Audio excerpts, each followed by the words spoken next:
ஆமாம், அது வேற.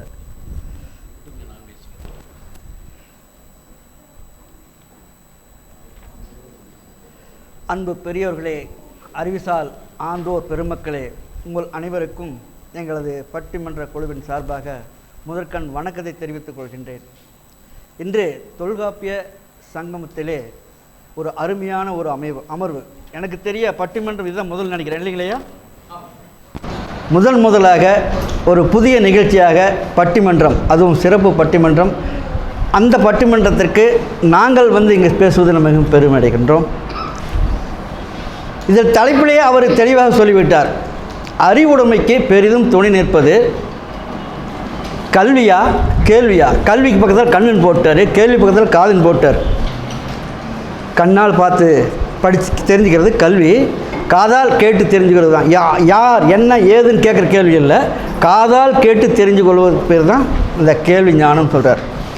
கண்ணால் பார்த்து படிச்சுக்கிறது புத்தகம்னு வச்சுக்காங்களேன், காதால் கேட்டு தெரிஞ்சுக்கிறது ஒரு செல்ஃபோன் வச்சுக்காங்களேன். வாசிக்கலாம் என்றது புத்தகம், சிக்கலாம் என்றது செல்ஃபோன்.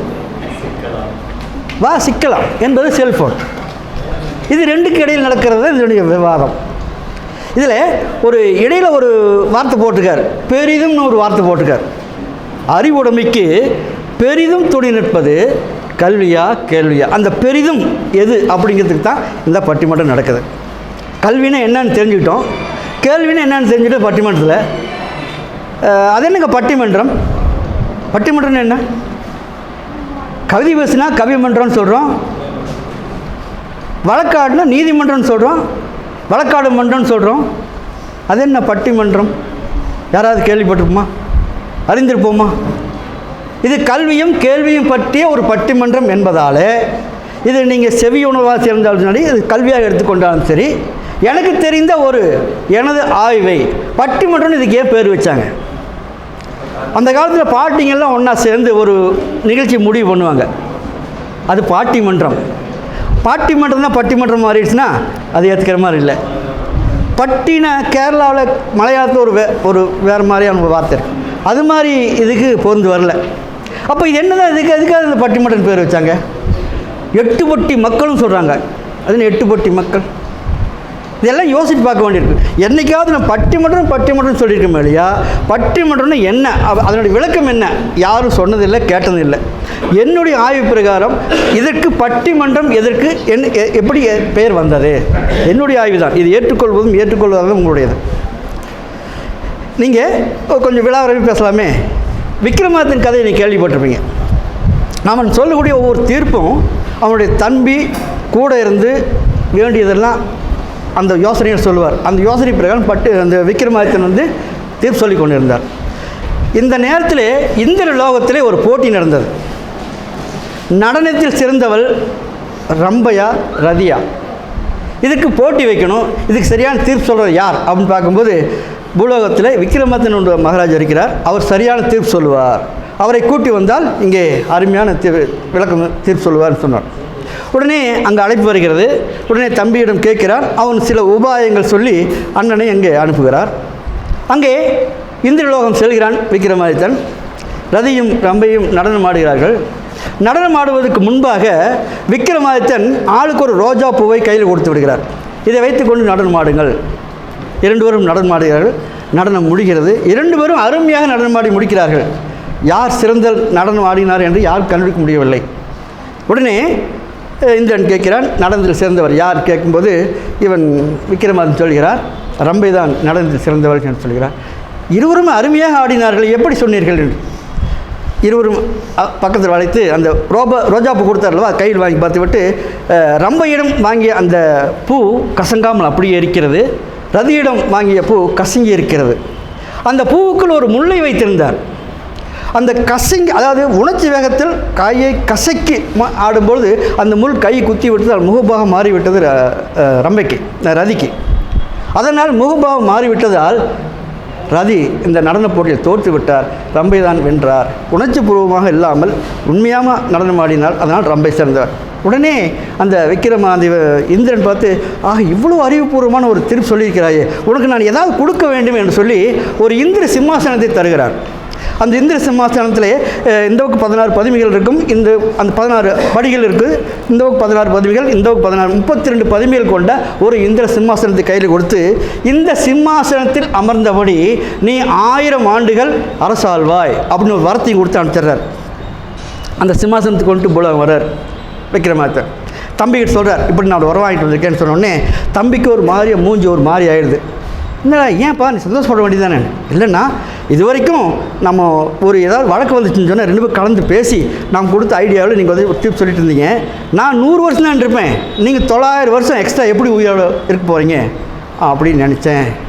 ஆஹாஹா, இது நான் கவனிக்கவே இல்லையே அப்படின்னு சொல்லும்போது அந்த தம்பி ஒன்றும் பிரச்சனை இல்லை, நம்முடைய குலதெய்வம் காளியிடம் சென்று நான் வரம் வாங்கிறேன்னு சொல்லிட்டு காளி போய் தவம் இருக்கிறார். காளி தேவி பிரசன்னமாகிறார். என்னதுக்காக எதுக்காக வரவழைத்தாய் கேட்கும்போது இது மாதிரி நடந்து சொல்கிறார்.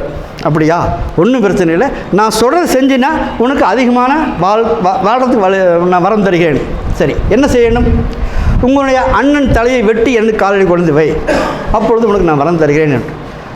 இந்த இவன் வந்து கொஞ்சம் கூட மறுக்கவே இல்லை, தயங்கவில்லை. உடனே அண்ணனிடம் சொல்கிறான். சரி வெட்டிக்கொள் சொல்கிறான். அண்ணன் தலையை வெட்டி கொண்டு விக்ரமன் தலையை கொண்டு வந்து காளி தேவி கையில் வைத்து விடுகிறார்.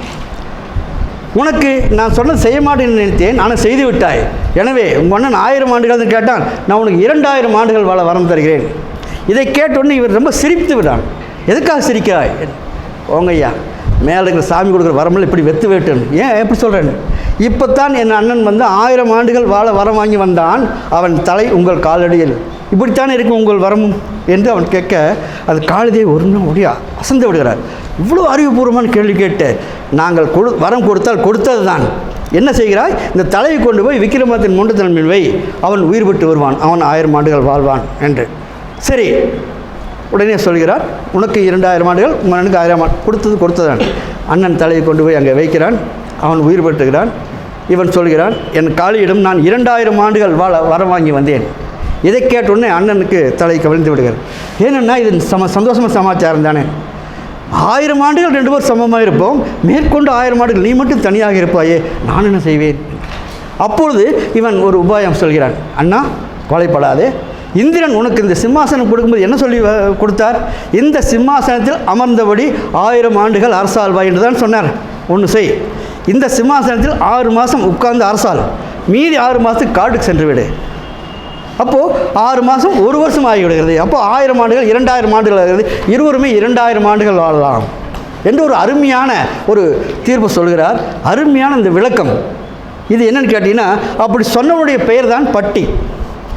விக்ரமாதித்தன் தம்பியின் பெயர் பட்டி. விக்ரமாதித்தன் அரசன், பட்டி என்பவன் மந்திரி. விக்ரமாதித்தன் பட்டி என்று சொல்லவில்லை, பட்டி விக்ரமாதித்தன் என்று தான் சொன்னார். அரசனாக இருந்தாலும் கூட, இவன் மந்திரியாக இருந்தாலும் கூட, அண்ணனாக இருந்தாலும் இவன் தம்பியாக இருந்தாலும் கூட பட்டி விக்ரமாதித்தன் சொன்னான். நான் பட்டி விக்ரமாதித்தன் சொல்லக்கூடிய தீர்ப்பு மிகவும் நேர்மையாக இருக்கும், முறையாக இருக்கும். அந்த தீர்ப்பு தான் இது போன்ற விவாதங்களுக்கு இடையே நடக்கக்கூடிய தீர்ப்பு. பட்டிமன்றத்தை விக்ரமாதித்தன் சொன்ன தீர்ப்பு எப்படி மறுக்க முடியாமல் இருக்குமோ, அது மாதிரி இந்த மன்றத்தை சொல்லக்கூடிய தீர்ப்பும் அப்படி இருக்க வேண்டும் என்ற ஒரு காரணத்துக்காக இந்த மன்றத்தை பட்டிமன்றம் என்று வைத்திருப்பார்கள். அப்படின்றது என்னுடைய ஒரு ஆராய்ச்சி தான். நீங்கள் உங்களுக்கு தகுந்த மாதிரி ஏற்புடையதாக இருந்தால் ஏற்றுக்கொள்ளலாம், இல்லாமல் விட்டுவிடலாம். சரி, இப்பொழுது நேரம் கலந்து விட்டபடியால் தலைப்புக்கு வந்து விடுவோம். அறிவுடைமைக்கு பெரிதும் துணை நிற்பது கல்வியா கண், கேள்வியா காது. இந்த சமாச்சாரத்துக்குள்ளே நான் பேச போகிறதில்ல. ஏன்னா நான் சொல்லி அவங்க ஏதோ சிலதெல்லாம் சொல்ல நினச்சிருந்துருப்பாங்க, அதை நான் முன்கூட்டி சொல்ல தயாராக இல்லை. அவங்கெல்லாம் பேசி முடிச்சதுக்கப்புறம் அவங்க எப்படி பேசுகிறாங்களோ அதுக்கு நீங்கள் எப்படி கை தட்டுறீங்களோ அதை கொண்டு என்னுடைய தீர்ப்பு அமையும். இது நான் எதுவும் முடிவு பண்ணுறதில்லை. அவங்க பேசும்போது ரசிச்சுப்பீங்க, கை தட்டியிருப்பீங்க, அதை வச்சு என்னுடைய தீர்ப்பு எப்படி அமையுன்றதை நான் சொல்ல போகிறேன். இப்பொழுது பட்டிமன்றத்தை துவங்கலாம். பட்டிமன்றத்தை எதுவும் செய்துவிட்ட காரணத்தினால் நான் அது மேற்கொண்டு அதையும் சொல்லி நான் நேரத்தை வீணடிக்க விரும்பவில்லை. அறிவுடைமைக்கு பெரிதும் காரணமாக இருப்பது கல்வியே என்ற அணியினுடைய தலைவர் எழுத்து சித்தர் 1000 சிறுகதைக்கு மேல் எழுதிய தொடங்குவதற்கு முன்பு அந்த பட்டிமன்றத்திலே கலந்து கொண்டவர்களுக்கு ஒரு சிறப்பு செய்கிறது.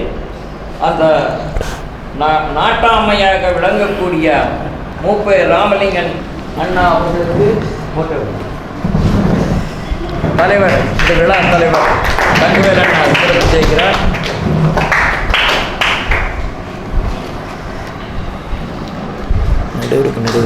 மகிழ்ச்சியா மகிழ்ச்சியா, நன்றி.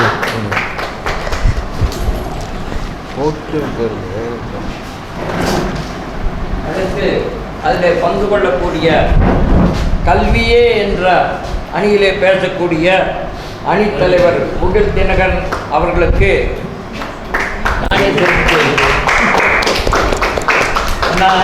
சேர்லேயே உட்காந்துருக்கு. தலைவருக்கு தலைவர் அவ்வளோ உயரமாக இருக்கு வசந்தவாசனுடைய தலைவர். அவர் தலைவர்.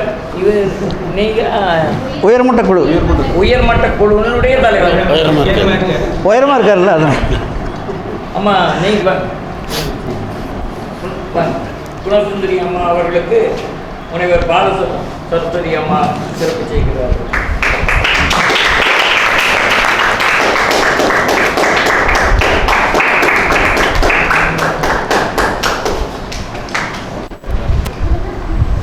அடுத்தது கேள்வியே என்ற அணியின் தலைவராக இருக்கக்கூடிய லட்சுமணன் அவர்கள் சிறப்பு செய்கிறார்கள். சண்முகம் வழக்கறிஞர்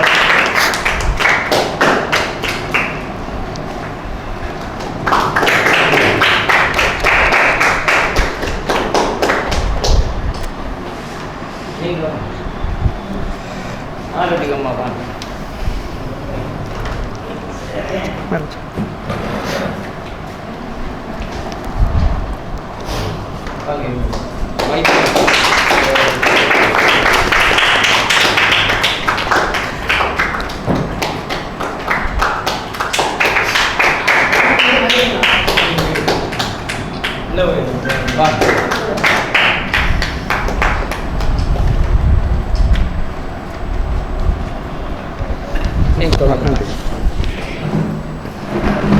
இப்பொழுது கல்வியே என்ற அணிக்கு தலைவராக விளங்கக்கூடிய நளின பேச்சுக்காரர் 1000 சிறுகதைக்கு மேல் எழுதியிருக்கிறார். எழுதக்கூடிய நாவல் 200ஐ தொடப்போகிறது. திகில் தினகரன் என்று தான் இவரை நான் கூப்பிடுவோம். மிகில் தினகரன் இல்லை, திகில் தினகரன். அந்த அளவுக்கு அவருடைய பேச்சு இருக்கும். ஐயா வாங்க, உங்களுடைய கருத்தை தாங்க. தமிழை நேசித்து, அந்த தமிழை வாசித்து, தமிழையே சுவாசித்து, தமிழிடம் யாசித்து, தமிழாய் வாழும் தமிழ் நெஞ்சங்களுக்கு தமிழ் மைந்தனின் தமிழ் வணக்கம். அருமையான ஒரு தலைப்பினை நமது காளியப்பன் ஐயா அவர்கள் கொடுத்திருக்கிறார்கள். அறிவுடைமைக்கு பெரிதும் துணை நிற்பது கல்வியா கேள்வியா? இதை கொஞ்சம் ஈஸியாக சொல்லணும்னா கண்ணா காதா? கண்ணை நோண்டிக்கிறீங்களா இல்லை காதை நோண்டிக்கிறீங்களா? அதாவது அறிவுடைமைக்கு நிச்சயமாக, உறுதியாக, இறுதியாக, அறுதியாக, அழுத்தம் திருத்தமாக காரணம் கல்வியுடைமையே என்று நடுவர் நாட்டாமை அவர்கள் தீர்ப்பு கூறுவார். அதுக்காக தான் பக்கத்தில் உட்கார்ந்துருக்கிறேன். சரி, நான் ஆரம்பத இலக்கியத்திலிருந்தே வரேன். கல் என்னும் சொல் அதற்கு வேறு சொல்லாக கொண்டு வந்தது தான் கல்வி. கல் என்ற சொல்லை வேறு சொல்லாக கொண்டு வந்தது தான் கல்வி. சரி, கல்னா என்ன? கல் என்றால் வெட்டி எடு, அகழ்ந்து நோக்கு, தோண்டி எடு, பயில் பயில். ஆக இதையெல்லாம் சேர்த்து தான் கல் என்று போட்டு கூட வி போட்டு கல்வி என்று கொண்டு வந்திருக்கிறார்கள். நம்மிடம் உள்ள அறியாமையை அகற்றி, ஐயா நல்லா கேட்டுக்கங்க தலைவரே, நம்மிடம் உள்ள அறியாமையை அகற்றி அறிவை புகுத்துவதற்கு பயன்படுத்துவதுதான் கல்வி. உங்ககிட்ட இல்லாத அந்த நம்ம இல்லாத, அதாவது நம்மிடம் உள்ள அறியாமைகளை அகற்றி அறிவை புகுத்துவதற்கு உபயோகமாக இருப்பதுதான் கல்வி. ஆங்கிலத்தில் சொல்லுவாங்க, ஐயா நீங்க கேள்வியா, ஆங்கிலத்தில் ஒரு பெரியவர் சொல்லுவார், ரீடிங் மேக்ஸ் கம்ப்ளீட் மேன். ஒரு மனிதனை கம்ப்ளீட் மேன் ஆகிறது ரீடிங். படித்தால் மட்டும்தான் ஒரு மனிதன் முழு மனிதன் ஆவான்னு ஒரு ஆங்கில பேரறிஞர் சொல்லியிருக்காரு. சரி, நம்ம கிட்ட இருந்து வந்தோம்னா ஆரியப்படை கடந்த நெடுஞ்செழியன் என்ன சொல்றாரா, உற்றுளி உதவியும் உருவொருள் கொடுத்தும் பிற்றல் நிலை முனியாது கற்றல் வேண்டும். சரி, அதிவீர ராமபாண்டியர் என்ன சொல்றாருன்னா, கற்கை நன்றே கற்கை நன்றே பிச்சை புகினும் கற்கை நன்றே. இன்னைக்கு நிறைய பேர் காலேஜுக்கு காலகட்டத்துக்கு அதான் செய்யறாங்க. அது ஒரு வேளை அந்த காலத்துலேயே அவர் தெரிஞ்சு செஞ்சுட்டார் போல இருக்கு. ஔவையார் என்ன சொல்றாருன்னா, ஒரு வனாந்தர பகுதியில் ஔவையார் போயிட்டு இருக்கும்போது அங்கே ஒருத்தர் வந்து கேட்குறாரு, இங்கே இருக்கிற மரங்கள்லேயே நல்ல மரம் எது